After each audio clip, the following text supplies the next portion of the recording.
Baik, jadi latar belakang tadi saya sudah sampaikan sedikit bahwa pembina UMKM itu memiliki peran strategik ya yang cukup signifikan.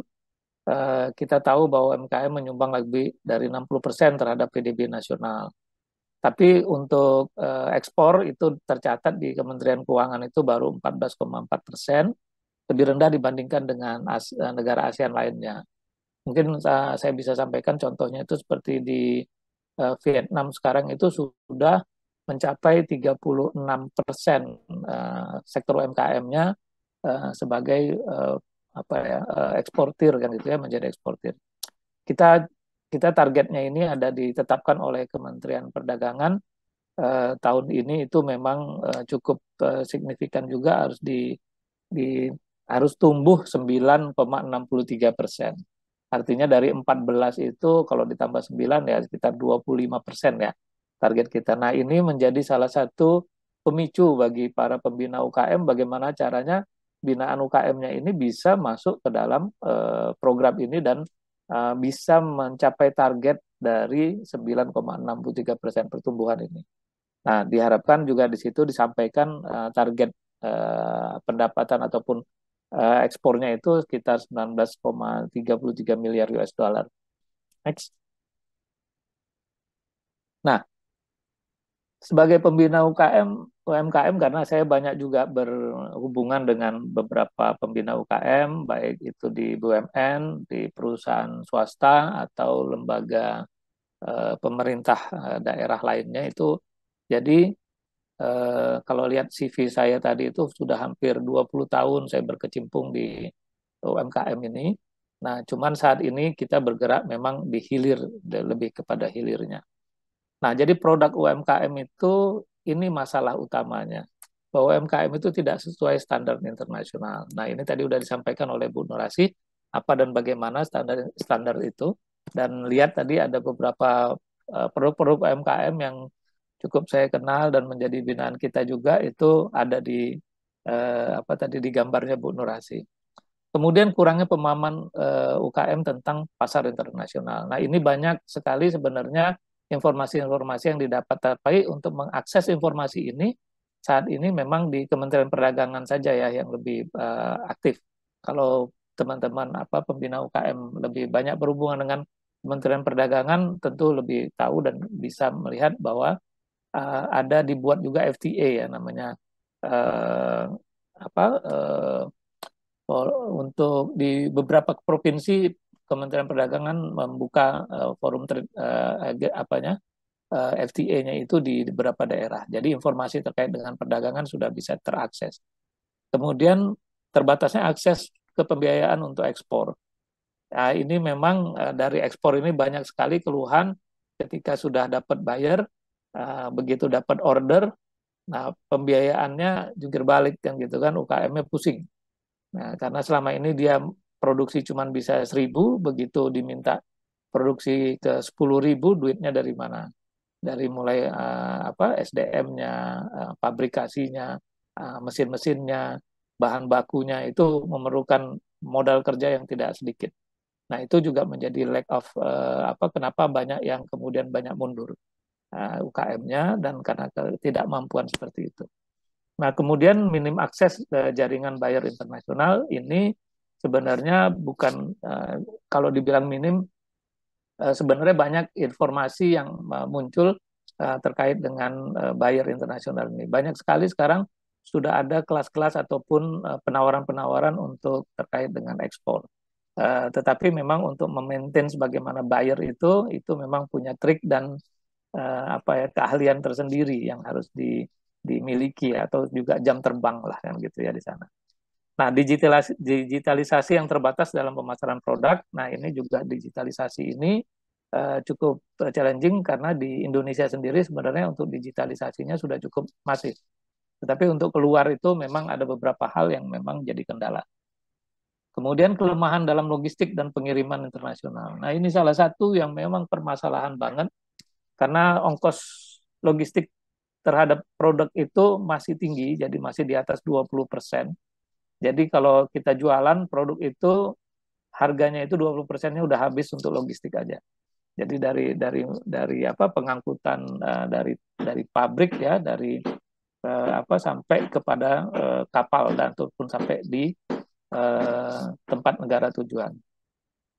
Kemudian inkonsistensi dalam pelaksanaan program pembinaan. Nah, ini berdasarkan pengalaman kami selama ini, jadi pembinaan itu lebih kepada parsial. Jadi ada satu titik di mana ketika ada tindak lanjutnya ini tidak diarahkan UKM-UKM-nya untuk bisa masuk ke jenjang berikutnya. Dan harus informasi kemana itu yang cukup banyak menjadi kendala. Jadi mungkin dari sini kita mencoba menjadi satu pemahaman bersama. Jadi konteks One Gate Policy ini supaya tidak tumpang tindih antara lembaga satu dengan yang lainnya dan bisa fokus dalam memberikan pembinaan kepada UMKM khususnya untuk pasar global. Next. Nah, ini yang saya bilang tadi ada momentum. Jadi Kementerian Perdagangan mengeluarkan satu program yang namanya UMKM Bisa. Jadi Bisa itu singkatan. Jadi berani inovasi, siap adaptasi untuk ekspor. Jadi memang sebagai pembina UMKM kita harus memahami bahwa untuk ekspor itu banyak hal yang harus membuat suatu inovasi dan adaptasi terhadap pasar atau global atau negara tujuannya itu. Karena kenapa harus inovasi? Karena kita bersaing itu dengan produk yang sama, kita berhadapan lagi bukan dengan UKM-nya gitu, tapi berhadapan dengan nation, dengan negara. Nah, kita berharap sekarang ini dengan UKM Bisa, Kementerian Perdagangan ini bisa menjadi satu, kemudian kita keluar itu dengan satu nation, dengan bendera Indonesia. Nah, itu yang kita berharap tidak lagi sendiri-sendiri, tetapi sudah kita berhadapan dan menghadapi yang kita hadapi itu adalah negara. Gitu. Contoh dengan negara ASEAN saja kita tadi kan sudah cukup kewalahan ya dan kita jauh tertinggal seperti Malaysia, Singapura, Vietnam ya, Thailand, Filipina. Sekarang sudah menyusul kita itu adalah Kamboja. Kamboja itu sudah mepet kalau nilainya itu sudah hampir mendahului kita. Nah, kita kembali lagi tertinggal lagi. Bayangkan Kamboja yang dulu kita lihat tidak ada apa-apanya, nah, kemudian Vietnam sekarang sudah menjadi nomor 3 setelah Singapura. Itu menjadi concern kita bersama di sana. Lanjut, next. Jadi Kementerian Perdagangan sekarang menyiapkan 173 pameran dagang internasional tahun 2025. Jadi ini menjadi salah satu pemicu bagi kita pembina bagaimana kita UKM binaan kita bisa ikut masuk ke dalam program ini. Artinya ini Kementerian Perdagangan memberikan fasilitas ya dalam hal ini, nanti fasilitasnya apa biasanya pakai ada booth-nya atau apa gitu ya. Nah, di sini bisa dilihat untuk Amerika aja ada 31 pameran dagang yang disiapkan, 50 di Eropa, di Asia berbagai bagian negara Asia ya ada 66, kemudian ada 10 di Afrika, di Indonesia ada 7 pameran dagang internasional, kemudian di Australia ada 9. Nah, itu pameran dagangnya berdasarkan kategori produk bisa dilihat itu ada Mamin ya, makanan minuman itu paling tinggi karena UKM kita juga hampir 60% lebih berada di sektor makanan minuman. Oke, next. Nah, ini 173 itu ada di 33 perwakilan dagang, negara perwakilan dagang di tahun 2025. Ada 33 negara itu nanti yang ada di 173 itu. Nah, targetnya mungkin bisa dibaca. Next. Nah, ini tantangan dan peluang solusi dan strateginya. Persaingan global itu memang ketat banget. Kita ini produknya banyak dicari, tetapi lebih banyak nyangkut di bea cukai atau lebih banyak nyangkut di custom clearance di negara tujuan. Karena apa? Karena kita tidak memahami bagaimana produk kita bisa masuk sana. Jadi ini sebenarnya menjadi salah satu kunci para pembina UMKM ini memang harus bisa juga memahami bahwa binaannya itu harus memiliki target pasar yang jelas. Nah, peluangnya itu sangat tinggi kan gitu ya. Kalau kita bicara peluang itu diaspora Indonesia itu di luar besar sekali dan menjadi apa ya menjadi ujung tombak dan market intelligence dan sebagai marketing produk-produk dari UMKM. Nah, kemudian perkembangan teknologi dalam hal ini digitalisasi itu menjadi sangat cepat mendorong produk-produk kita bisa tembus atau masuk ke sana atau dalam konteks promosi ya pengenalan promosi. Tapi biar bagaimanapun pameran offline atau pameran dagang itu akan menjadi lebih efektif apabila sudah ada di platform-platform digitalnya.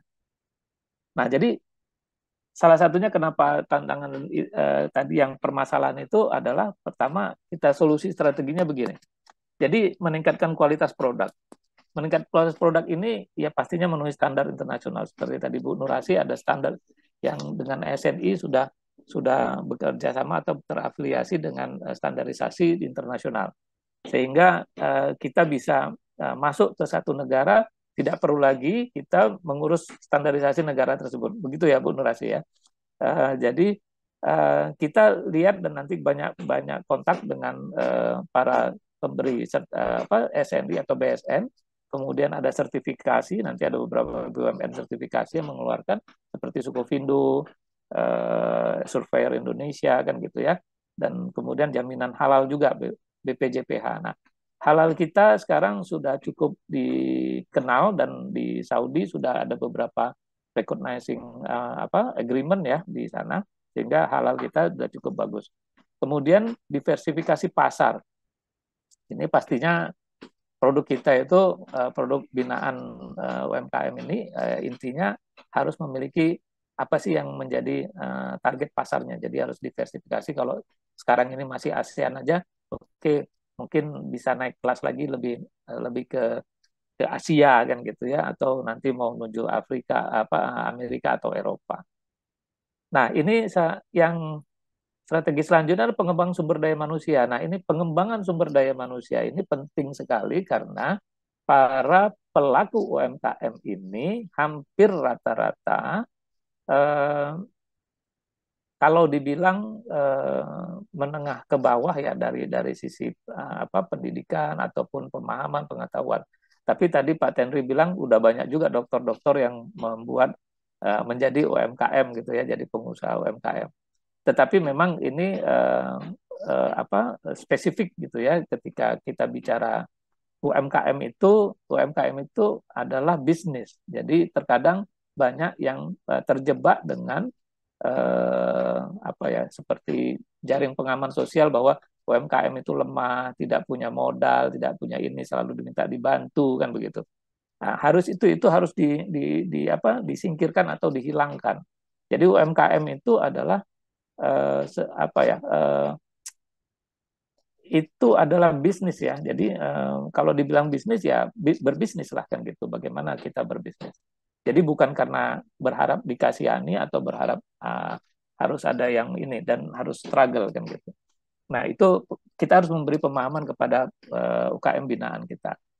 Kemudian pemanfaatan teknologi. Nah sekarang sudah banyak yang memang bergerak ya artinya untuk teknologi ini dari sisi marketplace itu udah mulai banyak yang terpapar untuk kemudian bisa menggunakan teknologi ini untuk mendorong pasarnya ya membuka pasar. Nah, tetapi juga ada satu hal terkait dengan teknologi efisiensi ini. Jadi efisiensinya itu adalah terkait dengan bagaimana memenuhi permintaan pasar itu dalam waktu cepat dengan menggunakan teknologi di pabriknya atau di produksinya. Nah, kemudian efektivitas ekspor ini dengan digital teknologi ini ada juga terkait dengan bagaimana memahami payment gateway kan gitu. Nah, itu juga harus satu yang harus kita berikan kepada para binaan UKM binaan kita. Next. Nah, apa benefitnya? Saya melihat bahwa One Gate Policy ini bagi pembina UKM itu ada 4 benefit. Jadi pertama efisiensi pembinaan.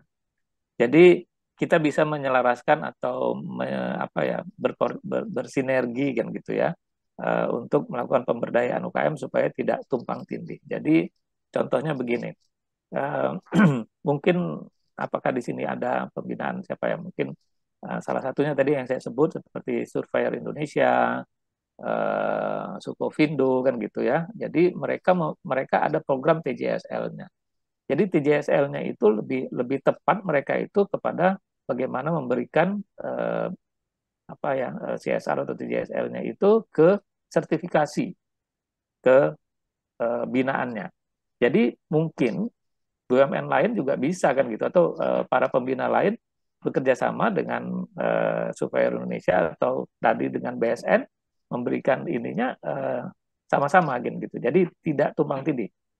Terus kalau kita bicara capacity building, ya capacity buildingnya sesuai dengan target-target yang akan dicapai oleh UMKM itu atau IKU dari para pembinanya. Jadi misalnya kalau mau ekspor itu targetnya kemana dan harus tepat dan harus jelas dan ada nggak binaannya, bisa nggak binaannya untuk masuk sana. Nah seperti itu mungkin nanti bisa ini. Kemudian akses pasar tadi membantu UMKM binaan, proses ekspornya udah pasti. Kemudian ada kemudian sinergi ya, yang pasti kita apa menjadi penghubung antara UMKM binaan dengan pemerintah atau lembaga yang lain.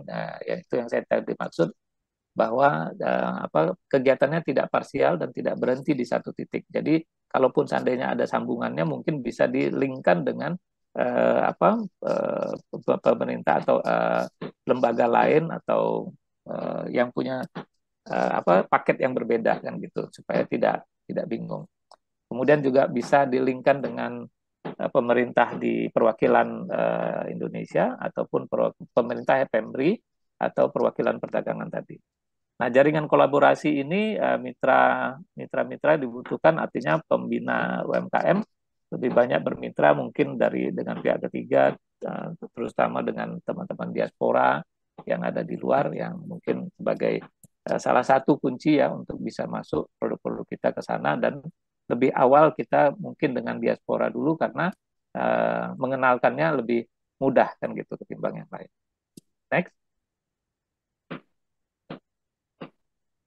Nah, ini implementasinya saya kira mungkin bagi para pembina ini adalah pertama adalah pemetaan atau kurasi.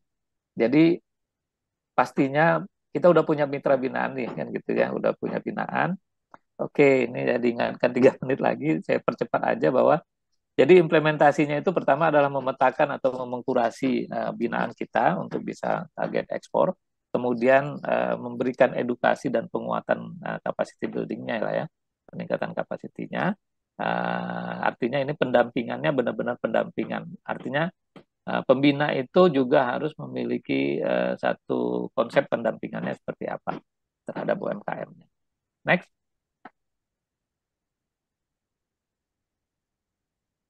Oke, ini ada fasilitasi dan jembatan komunikasi, artinya memang harus ada tadi ya di apa pembekalan-pembekalan. Nah, kemudian promosi dan akses pasar ini menginisiasi ekspor kolektif. Nah, ini saya berharap sih memang para pembina ini punya satu gathering kan gitu, ya kita ekspor bareng-bareng gitu ya, jadi tidak sendiri-sendiri karena UMKM itu produknya kecil-kecil kan gitu ya, belum bisa besar, belum bisa kontaineran. Jadi bisa salah satunya adalah menginisiasi ekspor kolektif. Kemudian pameran di internasional bisa menjadi satu gabungan gitu ya, biar bisa lebih efisien kan biayanya. Kemudian membimbing masuk platform seperti Amazon, Alibaba. Itu sudah banyak yang melakukan. Next. Nah, ini ada monitoringnya. Jadi dari sisi ini pembina harus juga memonitoring, memastikan UKM-nya bisa tetap konsisten. Karena banyak juga yang terjadi ketika sampai pameran di luar negeri, saya mendampingin seperti contohnya ya dari misalnya dari ada Pertamina, dari apa. Nah, begitu sudah ada buyer kan gitu, bayarnya tidak pada saat itu, tapi tahun next-nya gitu ya, mendampingin ketika pada saat Trade Expo itu tahun ini dia memang nggak ada kontak, tapi begitu di kontak tahun depan, bayarnya kontak saya, kenapa kok nggak bisa dihubungin UKM-nya? Ternyata UKM-nya sudah pindah usaha. Nah, jadi loh, kenapa kan gitu kan? Saya udah nggak usaha itu lagi Pak, katanya mati saya.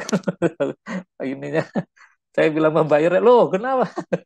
Ya sudah, itu salah satu kunci bagaimana pembina UKM harus bisa memastikan bahwa mereka konsisten ada di sana. Terus ada feedbacknya, feedback pasar bisa kita kembalikan juga kepada UMKM-nya untuk perbaikan ya kan gitu istilahnya, apa yang diperlukan atau diminta untuk perbaikan. Evaluasi udah pasti ini saya belum melihat evaluasi data dari beberapa BUMN yang memang ini belum evaluasinya seperti apa ya terkait dengan progres pembinaannya itu. Nah, ini bukan apa, tapi mestinya kita punya data supaya kita bisa mengetahui sebenarnya binaan kita apalagi nih yang harus kita lakukan terhadap mereka. Next. Oke, ini sebagai langkah praktis saja, sebagai pembina, ada kolaborasi udah pasti, penggunaan teknologi udah pasti, kemudian pemberdayaan komunitas. Nah, ini pemberdayaan komunitas, kita berharap memang ada pembina UMKM itu membuat satu konsep gathering ya. Jadi ada satu waktu gitu gathering supaya mereka kan dan sekaligus juga melihat bagaimana sih benar perkembangan atau UKM binaan kita. Next.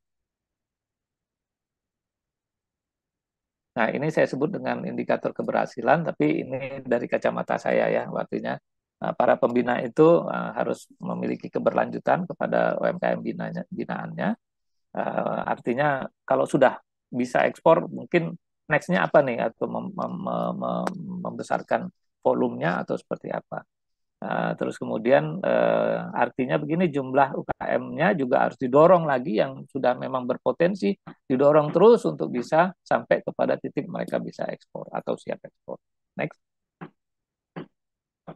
Nah, ini penawaran dari kita, dari inkubatornya UMKM Bina Global dengan subsidi.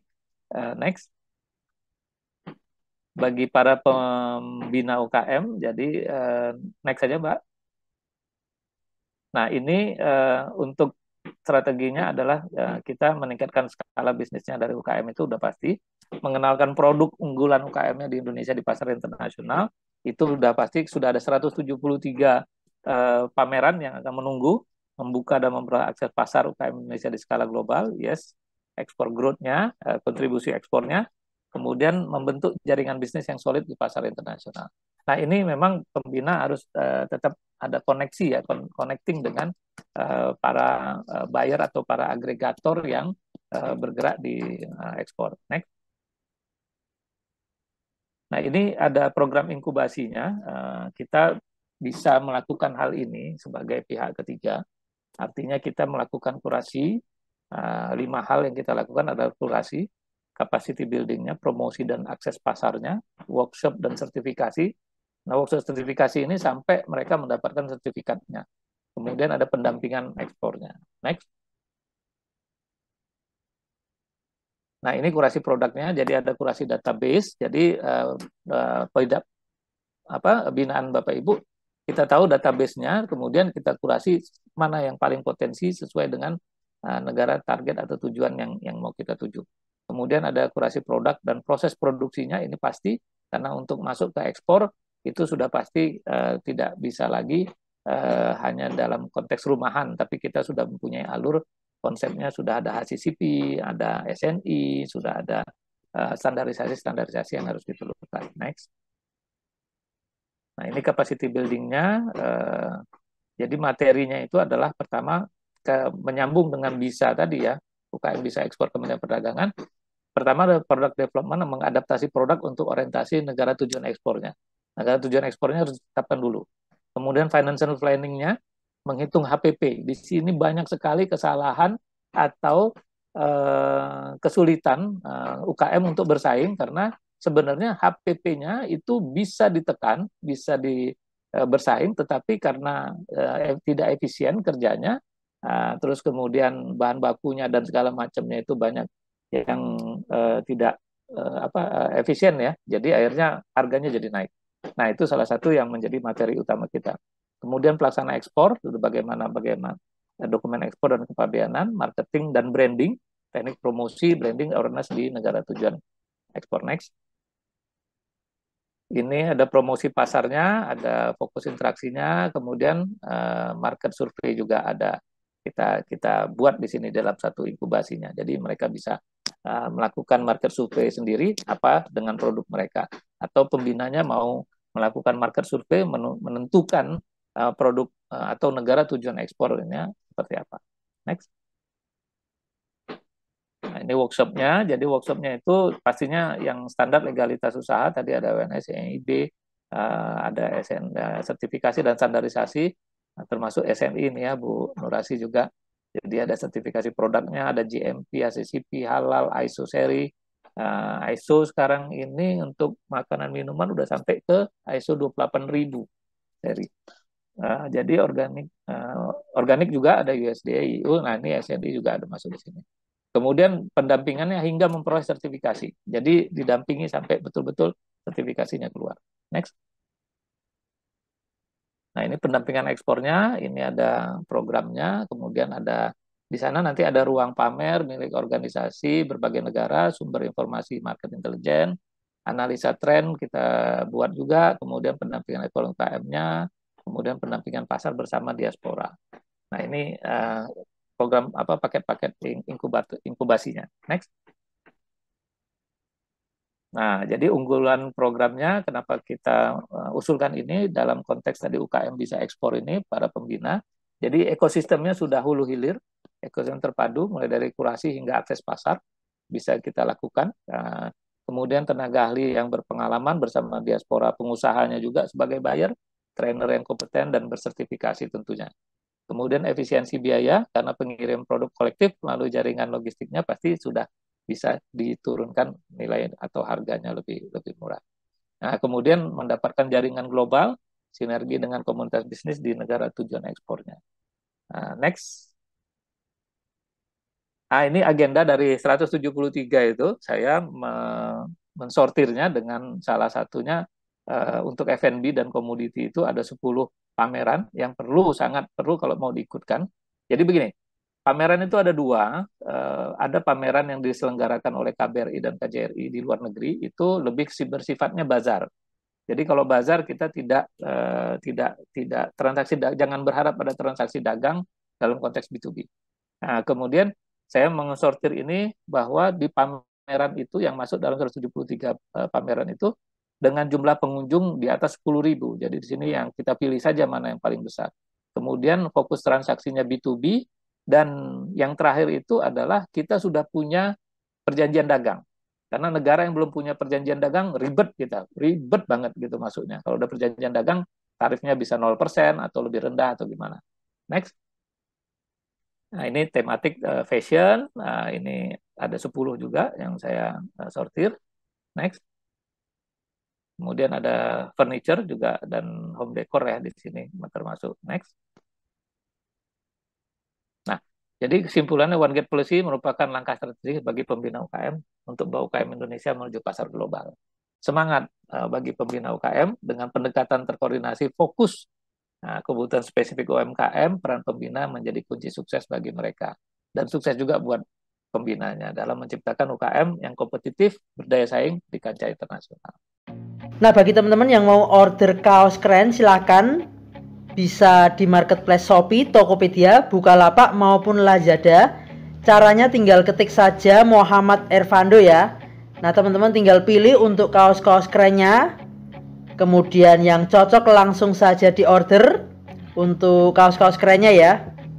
Bisa di order satuan, lusinan ataupun borongan, silahkan bebas. Nah, berikut ini saya kasih rangkumannya ya.